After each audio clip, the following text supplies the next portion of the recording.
স্বাগতম আপনাকে ইটারনাল বেদার এই জ্ঞান যাত্রায়। আজকের বিষয় ভারতীয় জ্ঞানের আলোকে শূন্য। প্রাচীন ঋষিরা শূন্যকে শুধুমাত্র একটি সংখ্যা নয়, বরং এক দার্শনিক, বৈজ্ঞানিক এবং আধ্যাত্মিক সত্য হিসেবে উপলব্ধি করতেন। এই শূন্য থেকেই সৃষ্টি হয়েছে ব্রহ্মাণ্ড, আবার এই শূন্যেই বিলীন হয় সব কিছু, এমনটাই তারা বিশ্বাস করতেন। না সদ আসিন না সদ আসিত তদানিম। ঋগ্বেদের এই শ্লোকে বলা হয়েছে, তখন না ছিল অস্তিত্ব না অনস্তিত্ব, ছিল না আকাশ না দিক নির্দেশ। এখানে স্পষ্ট বোঝানো হয়েছে সৃষ্টি পূর্ব শূন্যতা, যেটি আধুনিক বিজ্ঞানে সিঙ্গুলারিটি বা pre big bang zero point field হিসেবে ধরা হয়। ঋষিরা এই শূন্যতাকেই অসৎ বা অব্যক্ত ব্রহ্ম হিসাবে দেখতেন, যা থেকেই সব কিছুর সৃষ্টি। বৃহদারণ্যক উপনিষদে নেতি নেতি এই শব্দের দ্বারা বোঝায় ব্রহ্ম কোনো কিছু নয়, সে শূন্যে অবস্থান করে, যা সব কিছুর অতীত। ঋষিরা বলেন জগৎ পরিবর্তনশীল, কিন্তু ব্রহ্ম শূন্য, অব্যক্ত, নিরাকার, নির্বিকল্প। পতঞ্জলির যোগসূত্রে বলা হয়েছে চিত্তবৃত্তি নিরোধ, অর্থাৎ চিত্তের সমস্ত তরঙ্গ থেমে যাওয়া। এটি ধ্যান বা সমাধির চূড়ান্ত পর্যায়, যেখানে চেতনা প্রবেশ করে এক বিশুদ্ধ শূন্য অবস্থায়, যেখানে ইন্দ্রিয়, মন, বিচার কিছুই থাকে না। এই শূন্যই চেতন শক্তির উৎস, যাকে আজকের বিজ্ঞান কোয়ান্টাম ভ্যাকাম বা জিরো পয়েন্ট এনার্জি ফিল্ড বলে। ঋষিদের মতে শূন্য মানে নাথিংনেস নয়, বরং অব্যক্ত শক্তির আধার। তারা বলেন পূর্ণমদ পূর্ণমিদম পূর্ণাৎ পূর্ণমদচ্যতে, অর্থাৎ পরম পূর্ণতা থেকেই সব কিছু আসে এবং সেই পূর্ণতাই শূন্যে রূপ নেয়। তাই শাস্ত্রে বলে শূন্যতাকে প্রাপ্ত করলেই সমস্ত কিছুই পাওয়া হয়ে যায়।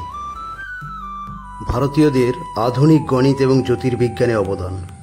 ঋষিদের শূন্যের ধারণা থেকে প্রাচীন ভারতীয়রাই প্রথমেই শূন্যতাকে শূন্য সংখ্যায় পরিণত করেছিলেন, বা বলা যায় প্রথম প্রতীক হিসেবে ব্যবহার করেছিলেন, যা ছিল গণিতের ইতিহাসে সবচেয়ে বড় ধারণার অগ্রগতি।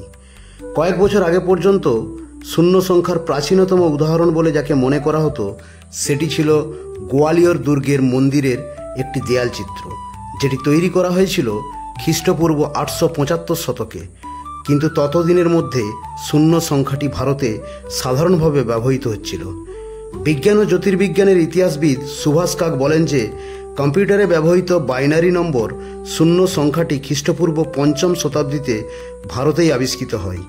মনে করা হয় পিঙ্গলা নামে একজন সঙ্গীতজ্ঞ তার ছন্দশাস্ত্রে বাইনারি গণনায় শূন্যের ব্যবহার করেছিলেন। পরবর্তীতে 500 খ্রিস্টাব্দে বিখ্যাত গণিতজ্ঞ আর্যভট্ট শূন্যকে স্থানীয় মানে ব্যবহার করেছিলেন। পরে বিখ্যাত গণিতজ্ঞ ও জ্যোতির্বিদ ব্রহ্মগুপ্ত তার বিখ্যাত গ্রন্থ ব্রাহ্মস্ফুট সিদ্ধান্তে 628 খ্রিস্টাব্দে শূন্যকে পূর্ণ সংখ্যার মধ্যে আনেন এবং শূন্য দিয়ে গাণিতিক নিয়ম তৈরি করেন। তিনি প্রথম ধারণা দেন শূন্যের সঙ্গে কোনো সংখ্যার যোগ করলে সংখ্যাটি অপরিবর্তিত থাকে, শূন্য থেকে কোনো সংখ্যাকে বিয়োগ করলে সংখ্যাটি অপরিবর্তিত থাকে। তেমনভাবেই শূন্যের সঙ্গে কোনো সংখ্যার গুণ করলে শূন্য হয় এবং শূন্যের থেকে কোনো সংখ্যার ভাগ করলে অসীম বা অসংজ্ঞাত হয়। এরপর ভাস্করাচার্য ও ভবদেব শূন্য এবং দশমিক সংখ্যা পদ্ধতিটিকে আরও দৃঢ়ভাবে পেশ করেন। ভারত থেকে শূন্যের ধারণা প্রথমে আরব বিশ্বে 8ম থেকে 9ম শতকে এবং তারপরে ইউরোপে পৌঁছায়। ভারতীয় দশমিক সংখ্যা পদ্ধতি ও শূন্যকে ইউনেস্কো ও বিশ্বের গণিতবিদেরা স্বীকৃতি দিয়েছেন গণিতের ইতিহাসের সর্ববৃহৎ আবিষ্কার হিসেবে। শূন্য এত গুরুত্বপূর্ণ কেন? দর্শনের ক্ষেত্রে সৃষ্টি ও মহাশূন্যের রহস্য ব্যাখ্যা করতে, ধ্যানে সাধকদের আত্মানুসন্ধানের চূড়ান্ত সীমা বোঝাতে, গণিতে আধুনিক সংখ্যা পদ্ধতির ভিত্তি বোঝাতে এবং বিজ্ঞানে কোয়ান্টাম থিওরি ও স্পেস টাইম বোঝাতে। শূন্য এটা কেবল একটি সংখ্যা নয়, এটা এক চেতনার উৎস। যেখানে কিছু নেই সেখানেই সব কিছুর জন্ম। আমরা ভুলে যাই যে শূন্য থেকেই উঠে আসে সৃষ্টি, জ্ঞান এবং নিজেকে জানার পথ। এমন আরও হারিয়ে যাওয়া জ্ঞানের দ্বার খুলতে ভ্রমণ করুন আমাদের সঙ্গে ইটারনাল বেদায়। সাবস্ক্রাইব করুন আর চলুন একসাথে খুঁজে ফিরি ভারতের গৌরবময় অধ্যায়, ভুলে যাওয়া সত্যের আলো। ধন্যবাদ।